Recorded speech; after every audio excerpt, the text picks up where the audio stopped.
नमस्कार, आप देख रहे हैं हमर बिहार और मैं हूं आपके साथ अमित सिंह। तो सुर्खियों के बाद खबरों की शुरुआत करते हैं। जातीय जनगणना के मुद्दे को लेकर आगामी 23 अगस्त को सर्वदलीय प्रतिनिधिमंडल की मुलाकात प्रधानमंत्री नरेंद्र मोदी से दिल्ली में होगी। इस मामले में खुद मुख्यमंत्री नीतीश कुमार ने ट्वीट कर जानकारी दी है। सीएम ने पीएम को धन्यवाद देते हुए कहा कि प्रधानमंत्री ने 23 अगस्त को जातीय जनगणना के मुद्दे को लेकर प्रतिनिधिमंडल के साथ मुलाकात का समय दिया है। इसके लिए प्रधानमंत्री का धन्यवाद। आपको बता दें कि इस मामले को लेकर मुख्यमंत्री ने पिछले 3 अगस्त को ही प्रधानमंत्री को चिट्ठी लिखी थी, जिसमें उन्होंने प्रधानमंत्री से मिलने का समय मांगा था, जिसके बाद यह समय प्रधानमंत्री ने दिया है और 23 तारीख को मुलाकात होगी और सर्वदलीय प्रतिनिधिमंडल से मुलाकात की जाएगी और इस प्रतिनिधिमंडल से प्रधानमंत्री मिलेंगे। और बिहार के मुख्यमंत्री नीतीश कुमार ने ट्वीट कर यह जानकारी दी है। साथ ही साथ प्रधानमंत्री को धन्यवाद भी दिया है कि सर्वदलीय प्रतिनिधिमंडल की मुलाकात होगी प्रधानमंत्री से और प्रधानमंत्री मोदी ने मिलने का समय दे दिया है। इसको लेकर उन्होंने धन्यवाद दिया है, ट्वीट कर धन्यवाद दिया। नीतीश कुमार ने ट्वीट कर यह जानकारी भी दी है कि प्रधानमंत्री मोदी ने मिलने का समय दे दिया है। साथ ही सीएम ने प्रधानमंत्री को धन्यवाद भी दिया है। और हमारे ब्यूरो चीफ इस वक्त अशोक मिश्रा ऑनलाइन पे जुड़े हैं, उनसे हम बात करेंगे। जी अशोक, एक तरीके से कहा जाए जो लगातार पिछले दिनों सवाल उठ रहे थे, राजद की ओर से भी टिप्पणियां की जा रही थी, तो उन सभी टिप्पणियों पर विराम लग गया है। प्रधानमंत्री ने मुलाकात का वक्त दे दिया है। बिल्कुल, देखिए अमित, प्रधानमंत्री को नीतीश कुमार ने पिछले 3 अगस्त को पत्र लिखा था और उस पत्र में उन्होंने कहा था कि जातीय जनगणना कराई जाए। मुख्यमंत्री ने मांग की थी कि बिहार के जो राजनीतिक दल हैं और जो नेता हैं वो उनकी इच्छा है कि बिहार में जातीय जनगणना कराई जाए। इसको लेकर के प्रधानमंत्री को उन्होंने पत्र लिखा था और 4 अगस्त को प्रधानमंत्री को वो कार्यालय से मुख्यमंत्री का भेजा हुआ पत्र भी मिल गया था, जिसकी जानकारी मुख्यमंत्री ने दी। इसके बाद फिर 13 अगस्त को तेजस्वी प्रसाद यादव ने प्रधानमंत्री को पत्र लिखा था और कहा था कि मुख्यमंत्री को समय नहीं मिलना बिहार का अपमान है। लेकिन उसके बाद आप कह सकते हैं कि 2 दिन के बाद ही प्रधानमंत्री कार्यालय से यह सूचना मिली कि जो मुख्यमंत्री ने पत्र भेजा है वो पत्र प्रधानमंत्री को मिल गया है। और मुख्यमंत्री नीतीश कुमार ने कहा भी था कि अब प्रधानमंत्री के संज्ञान में ये पत्र गया है, अब वो समय मुकर्रर करेंगे। और आज मुख्यमंत्री नीतीश कुमार ने ही यह सूचना दी है कि प्रधानमंत्री ने उन्हें बिहार के जो प्रतिनिधिमंडल है उनसे मिलने का 23 अगस्त को 11 बजे का समय दिया है। निश्चित रूप से जातीय जनगणना को लेकर के जिस तरह सियासत बिहार में चल रही थी और खास करके विपक्षी दलों के नेता जिस तरह से सितंबर में से लालू प्रसाद यादव ने भी घोषणा की थी कि अगर जातीय जनगणना नहीं कराई जाती है तो वो जनगणना का बहिष्कार करेंगे उनके लोग।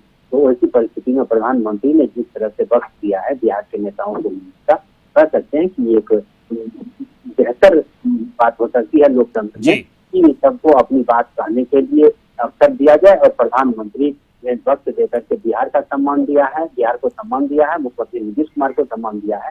और निश्चित रूप से 23 अगस्त को जब बिहार के नेता उनसे मिलेंगे तो जातीय जनगणना को लेकर के जो इनका विचार है वो प्रधानमंत्री के समक्ष रखेंगे। हालांकि केंद्र सरकार ने पहले ही संसद में घोषणा कर दी है कि इस बार जो जनगणना कराई जा रही है उसमें जातीय जनगणना नहीं होगी, लेकिन प्रधानमंत्री से जब नेताओं की मुलाकात जी बिल्कुल देखना होगा कि प्रधानमंत्री से मुलाकात के बाद क्या कुछ निकलकर सामने आता है। फिलहाल इस पूरी जानकारी के लिए बहुत बहुत शुक्रिया आपका। तो अशोक मिश्रा इस वक्त ब्यूरो चीफ हमारे बता रहे थे किस तरीके से मुलाकात का ये जो वक्त मुकर्रर हुआ है उसमें जो सर्वदलीय प्रतिनिधिमंडल है वो प्रधानमंत्री से मिलकर अपनी बात रखेगा और उसके बाद देखना होगा क्या कुछ इस मुलाकात के बाद निकलकर सामने आता है। तो जातीय जनगणना मामले पर बिहार के नेताओं की 23 अगस्त को प्रधानमंत्री नरेंद्र मोदी से मुलाकात होगी और इस मामले में पीएम ने सर्वदलीय प्रतिनिधिमंडल को मिलने का समय दे दिया है। सर्वदलीय प्रतिनिधिमंडल के नेताओं की मुलाकात दिन के 11 बजे दिल्ली में होगी। आशा है कि इस सर्वदलीय प्रतिनिधिमंडल में सीएम नीतीश कुमार के साथ साथ विपक्ष के तमाम बड़े नेता भी शामिल होंगे। इस मामले में आरजेडी नेता तेजस्वी यादव ने कहा कि 23 अगस्त को उनकी मुलाकात प्रधानमंत्री से होगी। तेजस्वी यादव ने कहा कि जातीय जनगणना की उनकी मांग काफी पुरानी है और इसे लेकर विधानसभा से प्रस्ताव भी पास कर केंद्र सरकार को भेजा जा चुका है। मुख्यमंत्री जी से भी हमने रिक्वेस्ट किया था कि भाई प्रधानमंत्री से भी अगर मिलना हो तो मिलने चला जाए। 1 नंबर 4 तारीख से लगातार जो है पत्र लिखा जा रहा है, तो हम इतना कहना चाहते हैं कि अभी हमको सूचना मिली है, कई दिन हो गए और लगातार हम लोगों ने जान से भी और पहले भी हमने इस बात को रखा था कि भाई बहुत विलम्ब हो रहा है, जल्द से जल्द मिलना चाहिए समय। तो समय जो है प्रधानमंत्री जी के द्वारा मिल चुका है। कब का मिला है? और ये सोमवार को 11 बजे का हमको सूचना मिली है। सोमवार को यानी 23 तारीख को 11 बजे जो है पूरी डेलीगेशन। उधर सीएम नीतीश कुमार राजभवन पहुंचे, राज्यपाल से मुलाकात करने पहुंचे हैं, कई मुद्दों पर उनसे बातचीत करेंगे। तो राजभवन पहुंचे हैं नीतीश कुमार, सीएम नीतीश कुमार राजभवन पहुंचे और उनसे उनकी राज्यपाल से मुलाकात होगी और राजभवन पहुंच चुके हैं। तो राज्यपाल से मुलाकात करने पहुंचे मुख्यमंत्री नीतीश कुमार और इस वक्त आपको बता दें बड़ी खबर, ये कई मुद्दों पर उनसे बातचीत की जाएगी और मुख्यमंत्री राज्यपाल से मुलाकात कर बातचीत करेंगे। कई मुद्दों पर राजभवन पहुंच चुके हैं मुख्यमंत्री। तो सीएम नीतीश कुमार पहुंचे राजभवन और आपको बता दें कि ये मुलाकात तो उनकी प्रस्तावित है और मुलाकात उन्होंने कर ली है राजभवन में। राज्यपाल से मुलाकात उनकी हो गई और कई मुद्दों पर इस दौरान चर्चा हुई है। तो इस वक्त संवाददाता मरगूब आलम फोन लाइन पे जुड़े हमारे साथ। मरगूब, राज्यपाल से मुलाकात हुई है मुख्यमंत्री नीतीश कुमार की, क्या कुछ जानकारी पहुंच रही है आप तक? देखिए, मुख्यमंत्री की राज्यपाल के साथ जो मीटिंग थी, बैठक की खत्म हो गई है। मुख्यमंत्री बाहर निकल करके पत्रकारों से मुख्यमंत्री ने बातचीत की है। मुख्यमंत्री ने सबसे पहली बात जातीय जनगणना पर कहा है कि 23 तारीख को 11 बजे दिन में पार्टी सर्वदलीय जो प्रतिनिधिमंडल है वो उनके नेतृत्व में प्रधानमंत्री से मुलाकात करेगा। लेकिन इसमें सबसे बड़ी बात यह है कि भारतीय जनता पार्टी का भी लोग इस प्रतिनिधिमंडल में शामिल होंगे।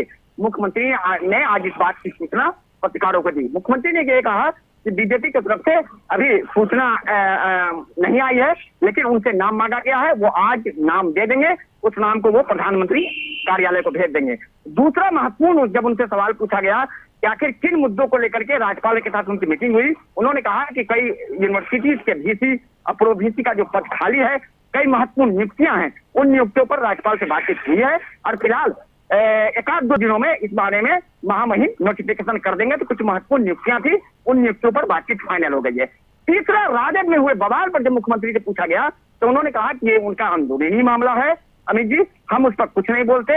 अब मेरी आदत नहीं है कि हम किसी पार्टी के अंदरूनी मामले में कुछ बोले, लेकिन उन्होंने इतना जरूर कहा कि ये उनका अंदरूनी मामला है, निश्चित तौर पर इस मामले में वो कुछ नहीं बोलेंगे। 3 महत्वपूर्ण मुद्दों पर पत्रकारों से बातचीत के बाद मुख्यमंत्री अपने आवास चले गए हैं। तो फिलहाल जो हमने खबरें चलाई थी कि VC प्रो VC के अपार्टमेंट निकल के मुख्यमंत्री की मुलाकात हो रही है, वो कथित सी खबर पर मुहर लगी है। अब वो मुख्यमंत्री ने इस बात को स्वीकार कर लिया कि प्रो VC के अपार्टमेंट को लेकर उनकी राज्यपाल से मीटिंग हुई है और फिलहाल एक आध दो दिनों में उस पर नोटिफिकेशन हो जाएगा। चलिए, इस पूरी जानकारी के लिए बहुत बहुत शुक्रिया मरगूब आलम आपका। संवाददाता मरगूब आलम इस वक्त हमें बता रहे थे कि राज्यपाल से मुलाकात मुख्यमंत्री नीतीश कुमार की हुई है और निश्चित तौर पर जो मुलाकात के दौरान बातचीत हुई है VC और प्रो VC के जो कई पद खाली हैं उसको लेकर बातचीत वहां हुई है। इसके अलावा कई महत्वपूर्ण पद भी खाली हैं, उसको लेकर बातचीत की है मुख्यमंत्री नीतीश कुमार ने, राज्यपाल से मुलाकात की है। चलिए, हम खबरों में आगे बढ़ेंगे और बात करेंगे बीजेपी के जन आशीर्वाद यात्रा की। तो गया से बीजेपी की जन आशीर्वाद यात्रा शुरू हुई है। केंद्रीय मंत्री RK सिंह के नेतृत्व में जन आशीर्वाद यात्रा शुरू हुई।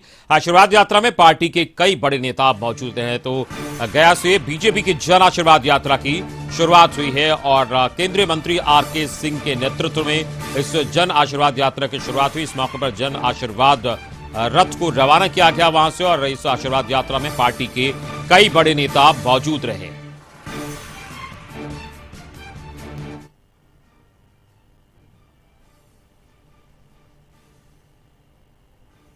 और इस वक्त गया संवाददाता प्रदीप फोन लाइन पे हमारे साथ जुड़े हैं। प्रदीप, जन आशीर्वाद यात्रा की शुरुआत हुई, वहां रथ को रवाना किया गया है, क्या कुछ इस दौरान वहां पर कहा RK सिंह ने? हाँ जी बिल्कुल, RK सिंह जैसे ही गया एयरपोर्ट पहुंचे कार्यकर्ताओं ने उनका जोरदार स्वागत किया। गाजे बाजे के साथ कार्यकर्ता पहले से ही मौजूद थे। गया शहर के कई वरिष्ठ कार्यकर्ताओं के अलावा प्रदेश अध्यक्ष संजय जायसवाल, कई वरिष्ठ नेता थे जिन्होंने उनका स्वागत किया और उसके बाद वे रथ पर सवार होकर बुद्धा इंस्टीट्यूट ऑफ टेक्नोलॉजी के लिए निकले। जन आशीर्वाद यात्रा की शुरुआत करते हुए उस सड़क के दोनों लोग खड़े थे जिनका वे अभिवादन कर रहे थे। अभी फिल वक्त वे बुद्धा इंस्टीट्यूट ऑफ टेक्नोलॉजी के प्रांगण में हैं, जहां शहर के बुद्धिजीवी, चैम्बर ऑफ कॉमर्स से जुड़े कई व्यवसायी और वरिष्ठ कार्यकर्ताओं के साथ उनकी बैठक चल रही है। थोड़ी ही देर में प्रेस कॉन्फ्रेंस भी होगी और उसके बाद उनका कई जगहों पर स्वागत समारोह होगा और जिसके बाद देर संध्या तक वे औरंगाबाद के लिए निकल जाएंगे। जी चलिए, इस पूरी जानकारी के लिए बहुत बहुत शुक्रिया आपका। तो बता रहे थे गया से इस वक्त हमारा संवाददाता कि वहां पर आरके सिंह जब पहुंचे तो जोरदार तरीके से कार्यकर्ताओं ने उनका स्वागत किया। इस वक्त वहां कार्यक्रम में शामिल हैं और देर शाम वो औरंगाबाद के लिए रवाना होंगे। तो बीजेपी की जन आशीर्वाद यात्रा की शुरुआत हुई है गया से और बिहार में लगातार जो यात्रा उसका सिलसिला चल रहा है और इसी कड़ी में एक बार बीजेपी की ओर से भी जन आशीर्वाद यात्रा की शुरुआत हो गई है। खबरों में आगे बढ़ेंगे और बात करेंगे छात्र राजद के प्रदेश अध्यक्ष को लेकर। तो तेज प्रताप के करीबी आकाश यादव पर एक्शन के बाद तेज प्रताप ने एक बार फिर से पार्टी के प्रदेश अध्यक्ष जगदानंद सिंह के खिलाफ मोर्चा खोल दिया है। तेज प्रताप के एक के बाद एक ट्वीट कर लगातार हमले आ रहे हैं। एक बार फिर उन्होंने इशारों ही इशारों में जगदानंद सिंह पर हमला बोला है। उन्होंने लिखा कि जिस प्रवासी सलाहकार के इशारे पर पार्टी चल रही है वह हरियाणा में अपनी परिवार से किसी को सरपंच नहीं बनवा सका, वो खाक मेरे अर्जुन को मुख्यमंत्री बनाएगा। वो प्रवासी सलाहकार सिर्फ लालू परिवार और राजद में मतभेद पैदा कर सकता है। तो ये एक तरीके से कहा जाए ट्वीट जो है तेज प्रताप की ओर से किया गया है और तेज प्रताप ने ये वहां पर ये बयानबाजी की है। तो वहीं दूसरी तरफ जगदानंद सिंह ने कहा कि वो सिर्फ लालू प्रसाद के प्रति जवाबदेह हैं, पार्टी से बड़ा कोई नहीं है, बाकी सर्वोच्च है और पार्टी में निश्चित तौर पर जो संविधान है उसी के अनुसार काम चलता है। Who is Tej Pratap? I'm not accountable to Tej Pratap. I'm accountable to Lalu Prasad. He is my president. बात का ख्याल करो। तेज प्रताप आपको चाय पिलाता होगा, खिलाता पिलाता होगा, सवाल पर सवाल किए जा रहे हो। Who is it? हमारे 75 एक माननीय सदस्यों में वो भी माननीय सदस्य है। माननीय सदस्य है, मैं मानता हूँ, लेकिन इसके बाद क्या है पार्टी में हमारे देश अध्यक्ष कह रहे हैं who is he? तेज प्रताप यादव कौन? नहीं, गलत मत बोलिए। मैं कह रहा हूँ मेरे माननीय सदस्य हैं, लेकिन पार्टी के ऑर्गेनाइजेशन में।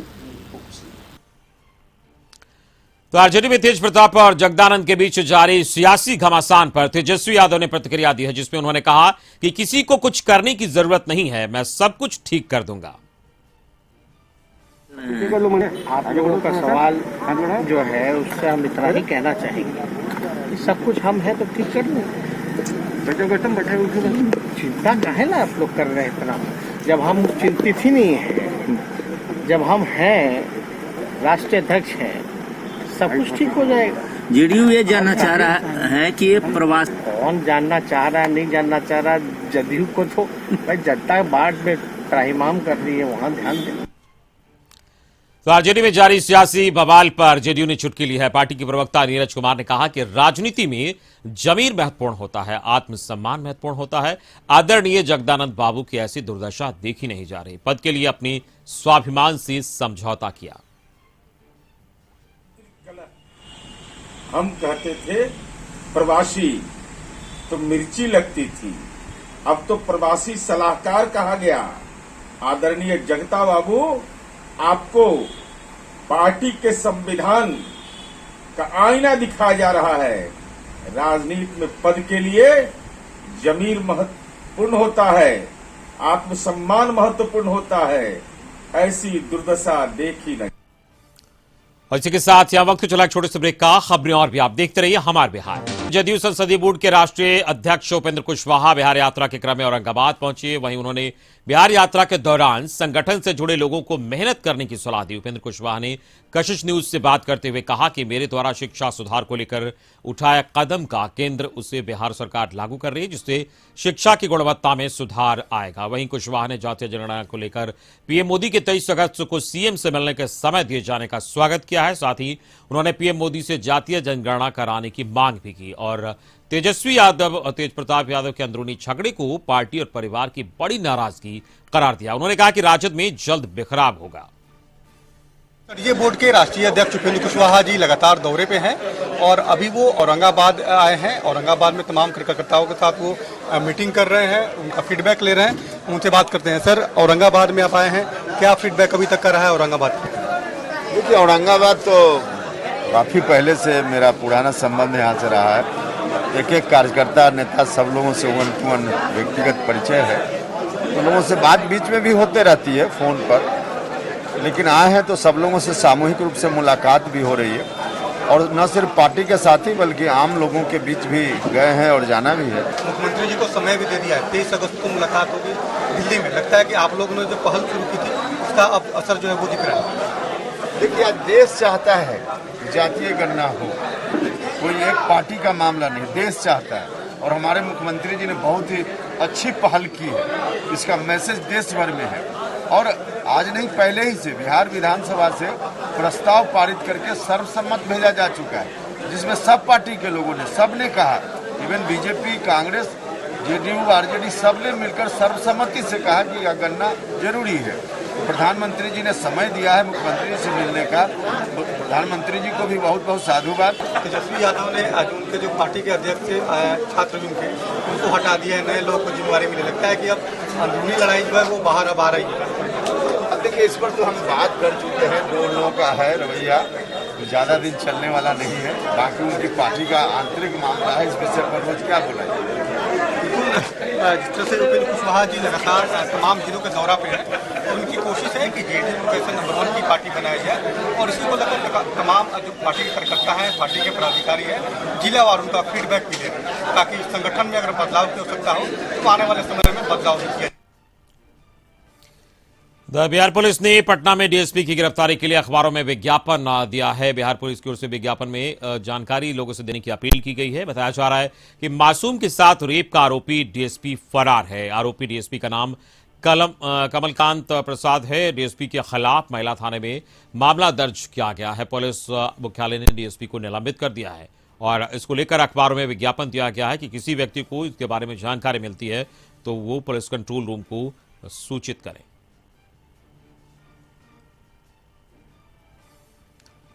और बात गंगा में उफान की। खगड़िया में गंगा के जलस्तर में कल से ही भले ही कमी आई है, लेकिन गंगा का रौद्र रूप एक बड़ी आबादी को गहरा जख्म दिया है। इसे उभरने और आबाद होने में काफी वक्त लगेगा। बाढ़ पीड़ितों को समय लगेगा। एक सप्ताह पहले बांध टूटने से बोरना और गोगरी पंचायत जलमग्न हो गया था, लिहाजा दर्जनों परिवार अपने घरों को छोड़कर बांध पर शरण लिए हुए। पीड़ित परिवार मिले चंद मीटर पॉलीथीन को टांग कर खुद को और अपने दूध में बच्चे के साथ जीवन गुजार रहे हैं।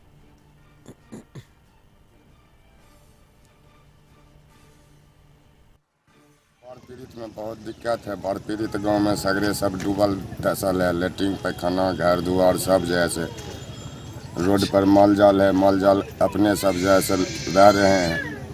अच्छा, बाढ़ के पीड़ित के कारण, जिसमें कि अभी तक जो है कोई सहायता भी यहाँ पर नहीं मिल पा रहा है। दाना पानी हमारी हड़का डूब गया।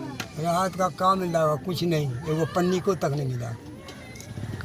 खाना पीना मिलता है? हाँ, खाना ऐसा शुरू किया लोगों को बहुत दिक्कत की, रहने सहने का दिक्कत। खबरा के घर में पूर्णिया जिले के रुपौली प्रखंड इन दिनों भीषण बाढ़ की त्रासदी झेल रहा है। यहां के 10 पंचायत की 1 लाख की आबादी इस भीषण पीड़ा के टीस को महसूस करने को विवश है। कोई ऊंचे स्थान पर शरण लिए हुए तो कोई पानी में तैरते मचान पर जिंदगी गुजार रहा है। किसी को जानवर के भोजन की चिंता है तो कोई जानवरों को सुरक्षित ठिकानों पर पहुंचाने की जद्दोजहद में लगा है। लोगों का कहना है कि सरकार की ओर से मदद फिलहाल नहीं मिल रही। हालांकि डीएम की माने तो 10 जगहों पर बाढ़ पीड़ितों के लिए भोजन की व्यवस्थाएं की गई है, तो जानवरों के चारे पहुंचाने का निर्देश पशुपालन विभाग को दिया गया है।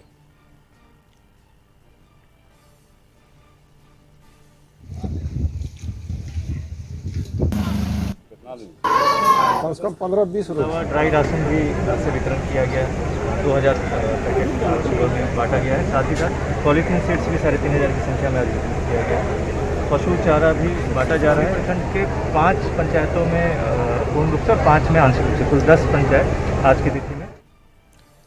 बिहार शरीफ में दीपनगर थाना क्षेत्र के पैंदापुर गांव में दोहरे हत्याकांड से सनसनी फैल गई। मृतका स्वर्गीय संतोष सिंह की 28 वर्षीय पत्नी सीमा देवी और उनकी 12 वर्षीय पुत्री स्वाति कुमारी थी, जो जीविका में काम कर रही थी। सुमित्रा देवी ने बताया कि वो 4 दिन पहले अपने मायके खुदागंज थाना क्षेत्र के गवसपुर गांव चली गई थी। जब घर लौटी तो घर के बाहर ताला लटका हुआ था। गेट का ताला तोड़कर जब अंदर गई तो मां बेटी के शव पड़े थे। मृतक की सास ने बताया कि घर में रखे सारे सामान लूट लिए गए। जेवरात समेत सभी कपड़े घर से गायब हैं। संभावना जताई जा रही कि लूट के बाद हत्या की घटना को अंजाम दिया गया। घर के आसपास रहने वाले लोगों को इसकी भनक तक नहीं लगी। हत्या की सूचना दीपनगर पुलिस को मिलते ही घटनास्थल पर पहुंच गई पुलिस और इस पूरे मामले में डीएसपी डॉक्टर शिवाली नोमानी ने बताया कि ग्रामीणों द्वारा सूचना दी गई कि मां बेटी की हत्या कर दी गई है। पुलिस इस मामले में पहुंचकर जांच पड़ताल कर रही है।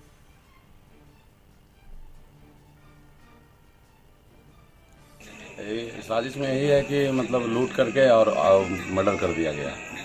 कौन कौन लोगों की हत्या हुई है? हत्या हुई है उस सरजू बाबू का परिवार। दो युवतियों के शव मिलने की सूचना प्राप्त हुई थी जी। गांव के लोगों के द्वारा बताया गया था कि दुर्गंध आ रहा था जी। बाहर का जो गेट है अन्य जो गेट है सब में ताला लगा हुआ था। जो देखा गया बॉडी डिकम्पोज्ड है।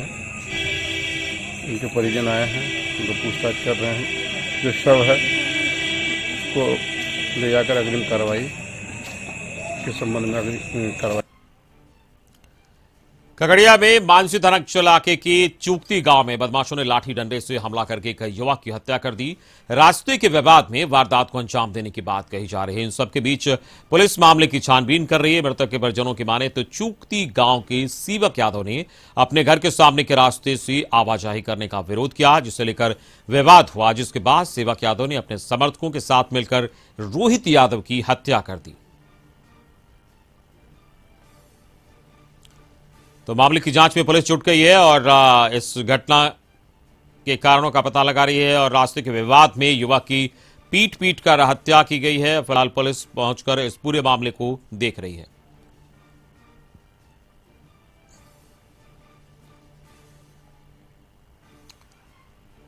खबरों में आगे बढ़ेंगे। पीएम से मुलाकात पर सीएम नीतीश कुमार ने कहा है 23 अगस्त को पीएम से मुलाकात करेंगे। सीएम 11 बजे दिन में यह मुलाकात होगी।